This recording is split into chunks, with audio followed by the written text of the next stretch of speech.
14/6/2025 প্রাতঃ মুরলি। ওম শান্তি। বাপ দাদা মধুবন।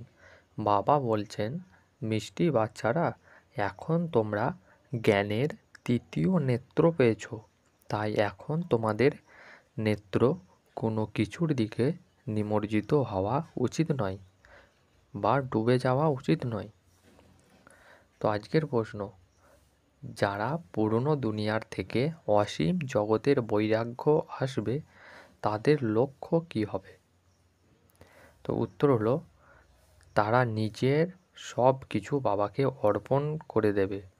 কোনো কিছুই আমার নয় বাবা, এই দেহ আমার নয়, এ তো পুরানো দেহ, একেও পরিত্যাগ করতে হবে। তাদের মোহ সব কিছু থেকে বিচ্ছিন্ন হতে থাকবে, তারা নষ্ট মোহ হবে। তাদের বুদ্ধিতে কথা থাকে যে এখানকার কোনো কিছুই কাজের নয়, কারণ এই সব পার্থিব জগতের। তো ধারণার জন্যে মুখ্য সার। নাম্বার 1, এই পুরানো দুনিয়ার থেকে অসীম জগতের বৈরাগী হয়ে নিজের সব কিছু অর্পণ করে দিতে হবে। কিছুই আমার নয়, এ দেহ আমার নয়, এর থেকে মোহ ছিন্ন করে নষ্ট মোহ হতে হবে। তো নাম্বার 2, কখনো এমন কোনো ভুল করবে না যাতে রেজিস্টারে দাগ লেগে যায়। সব দৈবী গুণ ধারণ করতে হবে। অন্তরে ক্রোধের সামান্যতম অংশও যেন না থাকে।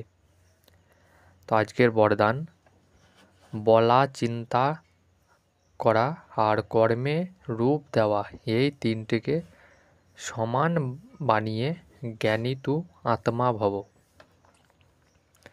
এখন প্রাণপ্রহ অবস্থাতে যাওয়ার সময় নিকটে আসছে। সেই জন্য দুর্বলতা আমার ভাবকে বা ব্যর্থ খেলাকে সমাপ্ত করে। বলা, চিন্তা করা আর কর্ম করাকে সমান বানাও। তখন বলা হবে জ্ঞান স্বরূপ। যারা এই রকম জ্ঞান স্বরূপ জ্ঞানী তু আত্মারা আছে, তাদের প্রত্যেক কর্ম, সংস্কার, গুণ আর কর্তব্য সমর্থ বাবার সমান হবে। তারাও কখনো ব্যর্থের বিচিত্র খেলা খেলবে না, সদা পরমাত্মা মিলনের খেলায় বিজি থাকবে। এক বাবার সাথে মিলন করবে আর অন্যদেরকেও বাবার সমান বানাবে।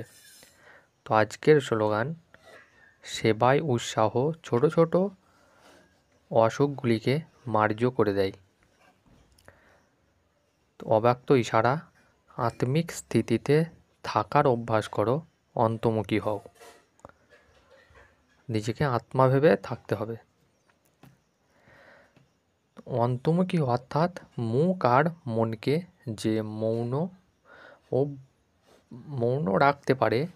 মুখের মৌন তো সাধারণ মানুষও রাখে, কিন্তু এখানে ব্যর্থ সংকল্পের দ্বারা মনের মৌন হওয়া চাই। যেরকম ট্রাফিক কন্ট্রোল করে, তো ব্যর্থের ট্রাফিককে কন্ট্রোল করে থাকে, সেরকম মাঝে মধ্যে একদিন মনের ব্যর্থের ট্রাফিক কন্ট্রোল করো। তো এই হলো আজকের মুরলি। কিছুটা অংশ তুলে ধরা হয়েছে। তো আজ এখানেই শেষ করছি। ওম শান্তি।